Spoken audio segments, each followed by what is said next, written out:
Flee America with Me Part 3. This one is going to give you an overview on how you can safely get your dog from the US to Europe via boat or commercial airline. First, we're going to talk about cruises. The only option I've ever seen is Queen Mary 2.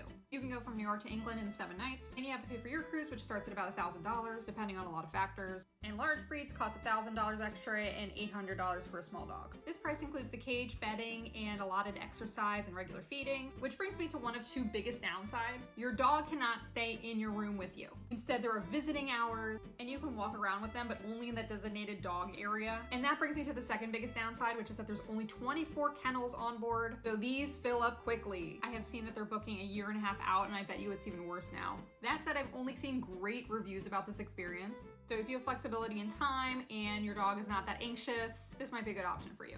Next, we're going to talk about commercial airlines, both in cargo and in the cabin. I have read about some airlines that are better than others for international travel. For example, KLM, Lufthansa, I've seen Air Canada mentioned as airlines where you can bring large dogs in the cabin, but I haven't seen any of that in my research. It's possible that the airlines have changed their policies, but in general, I'm seeing that if your dog weighs over 17 pounds, I don't think it's possible. Which brings me to the cargo option. So I was Googling how safe is it to bring your dog actually in cargo, and Google was saying that it was like 99% safe, but I didn't trust the sources, so I didn't really want to quote them. So from humaneworld.org, they do say that while most animals flown in the cargo of planes are fine, you should be aware that some animals are killed, injured, or lost on commercial flights each year.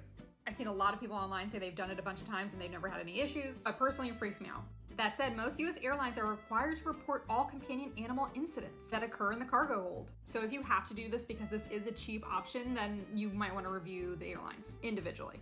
I've seen prices from like $200 to $500 to up to $1,000 to put them in cargo. An additional add-on is a pet relocation service, and they handle all the paperwork for you and basically make sure that you're following all the guidelines so that you can avoid any problems with your dog ending up in quarantine in the foreign country. And they offer door-to-door service, so if you can't be on the plane that your dog is on for whatever reason, they can help ensure that your dog gets on the flight and gets off the flight and to your destination. But these services start at like $1,000, and they just basically handle paperwork and door-to-door service. So it's not like helping the safety of your dog, it's just probably making your life logistically easier. Watch part 4 if you want to see more about Dog First Airlines and private jets. And make sure to follow and like if you're interested in moving from the US to Europe content, because there's a lot more where this came from.